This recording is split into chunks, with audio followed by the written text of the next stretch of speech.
नमस्कार मित्रों, आज हम सुनेंगे जगन्नाथ जी के भक्त काली खान की कहानी। करौली में एक मदन मोहन जी का एक मंदिर था। वहाँ पर काली खान नामक का एक व्यक्ति झाड़ू लगाने का काम करता था।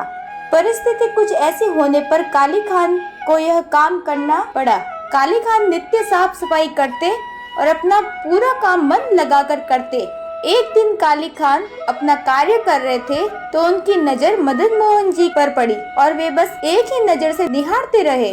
फिर वह दूसरे दिन भी काली खान मदन मोहन जी को निहारते रहे। अब तो काली खान नित्य ही आरती होती तो आरती के पीछे खड़े रहकर भीड़ से मदन मोहन जी को निहारने लगते कि कहीं भीड़ में से कहीं से छोटी सी झलक मदन मोहन जी की मिल जाए, और मिल जाती तो वह अत्यंत प्रसन्न हो जाते, क्योंकि मंदिर के अंदर तो जाने की उनको अनुमति थी नहीं। काली खान अब अपना काम हो जाने पर घंटों घंटों मदन मोहन जी के सामने खड़े रहते और मदन मोहन जी को निहारते। धीरे धीरे कुछ ऐसा भी होने लगा कि जब कालिदास सुबह की मंगला आरती के बाद रात की शयना आरती करवाने के बाद ही घर लौटते, उनकी पत्नी उनसे बड़ी चिढ़ने लगी, उनसे नाराज होने लगी, करने लगी, कभी खुदा को भी भज लिया करो, हर रोज पत्थर को पूजने चले जाते हो।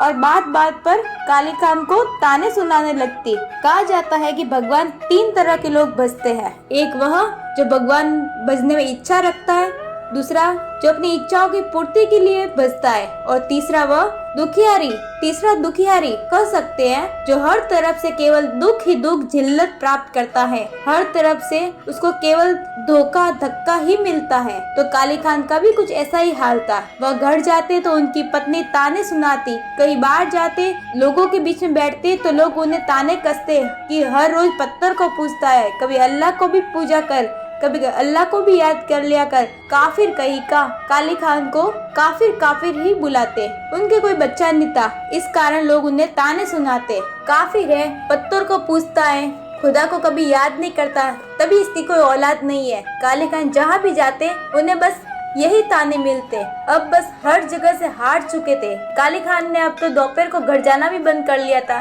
क्योंकि उनकी पत्नी उनसे चिढ़ती थी, उनसे सही से बात नहीं करती, झगड़ा करती थी।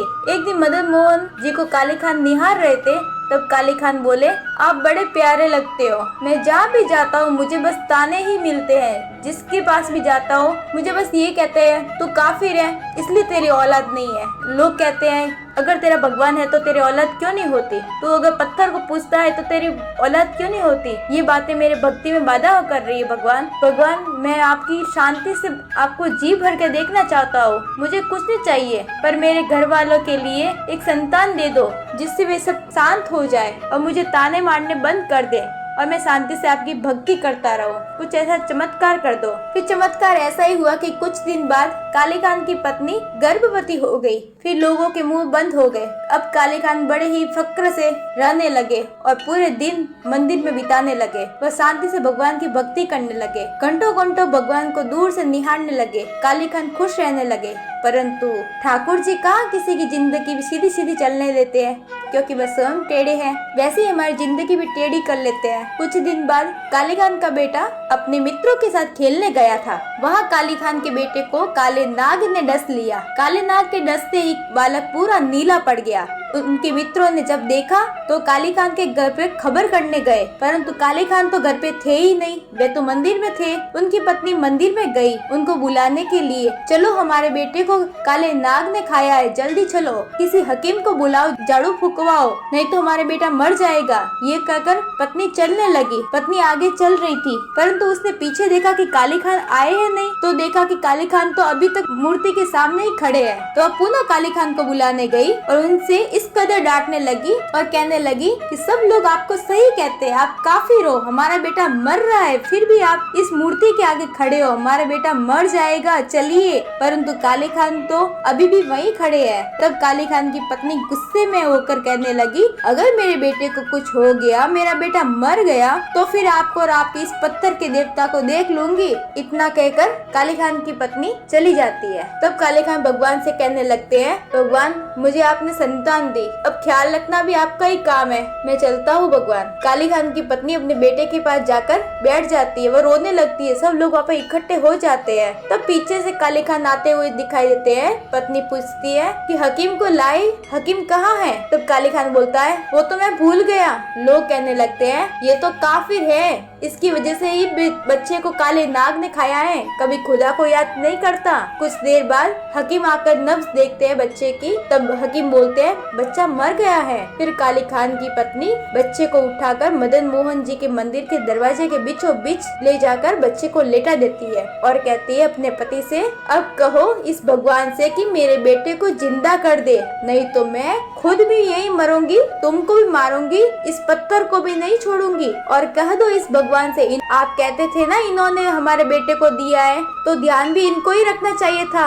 अब अगर तुम्हारे भगवान हैं तो मेरे बेटे को जिंदा करके दिखाए तो मैं मानूं, कह दो तुम्हारे भगवान से। फिर काली खान भगवान के सामने हाथ जोड़कर वह रोने लगते हैं। फिर अपने उर्दू अल्फाजों में कुछ बोलने लगते हैं। आंखों में आंसू लिए बोलते हैं ओ कारे के कारे तुम हो हिंदू के देवता, मैं ठहरा मुस्लिम, तो क्या मेरे बेटे को ठीक नहीं करोगे? लोगों को जगन्नाथ कहते सुना है मैंने, आप सबके नाथ हो, इस जग के नाथ हो, सबके रखवाले हो, आप आज कृपा कर दो। इतना कहते हुए काली खान का बेटा आंखें खोलकर अपने माता पिता से कहता है अब्बा अम्मा वो कहाँ गया? तब काली खान की पत्नी कहता है कौन बेटा कौन कहाँ गया? तब बेटा बोलता है एक श्याम रंग का एक मेरे समान एक बालक था, मेरा मित्र है वो कहाँ गया? उसे ढूंढो, अभी मेरे पास बैठा था। इतना सुनकर सभी लोग समझ जाते हैं कि वह कोई और नहीं, वह तो मदन मोहन ही थे, वह स्वयं जगन्नाथ थे। सभी लोग जगन्नाथ जी के जय जयकार करने लग जाते हैं। कहते हैं